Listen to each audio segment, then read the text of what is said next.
So welcome to video 4 in our course ST4 on linear models. Now we're going to look at linear regression. So this is formalizing our model where we've looked at the correlation for a set of variables x and y, and we're going to look at the extent to which x and y are related in terms of the intercept here, which is the point at which this line intercepts the x-axis where x is equal to 0, important D.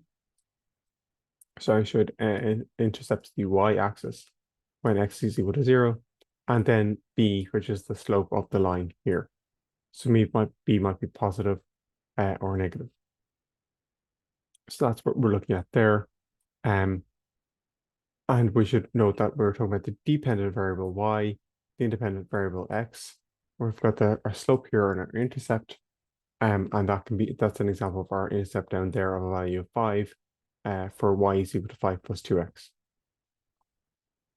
We can fit more advanced models by including maybe the mean for that group in there inside our model, where x again is still the independent variable. We have some slope beta 1, and then some error time here which are the residual effects. We're hypothesizing that beta 1 is equal to 1, and that a deviation in this might indicate that beta 1 is different from 1. And that could indicate a linear relationship between x and y. So to form least squares regression, there's a few steps inside there. Essentially, what we want to do is get the means of x and y, our two distributions, get the sum of squares for each value. So basically, the variance multiplied by n minus 1. We get the covariance of x and y together, vxy. Beta is then the difference between vxy divided by the variance of x. Because our model setup is x, we're estimating the fx of x on y. And a, which is the mean of y, minus the beta by the mean of x. So basically, that's the effect when we take away the effects of x away from y. What's the leftover part? So that gives us our intercept. Then we're able to make new estimates of y, which are known as y hat or y dot here, which you see here. We get the estimate sums of squares, the deviation from the true mean of y, and that gives us r squared. So r squared is basically as the variance of our estimates divided by the variance of our underlying data itself.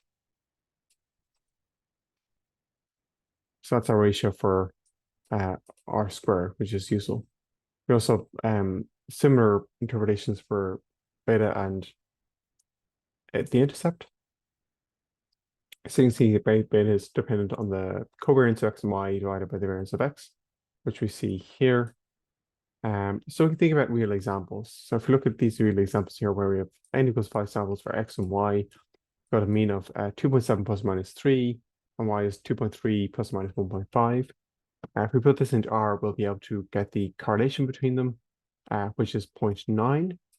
This R will also notably give us the 95% confidence interval, ranging from 0.1 to 1 here. It's very, very wide because we have very few points here. You can note there's 3 degrees of freedom as well. So we get the correlation coefficient using car.test or car of x and y together. That will give us the actual value, which is handier for doing more advanced things in some ways. And we could also create a linear model between x and y together. So this is our linear model. So we're describing y as being equal to 0.63 by x plus 0.6 in rounded when we round these values. That's our model, and that allows us to make predictions about y for given values of x, and that can be for new data. So if we have a value here that has x equals 6, we can plug that value in there for x equals 6. That's about 3.7. So that would give us a y of around 4.3. That would be a decent estimate of what x would actually be. So that concludes this video. We'll continue this more in discussion in the demonstration videos, so please see those.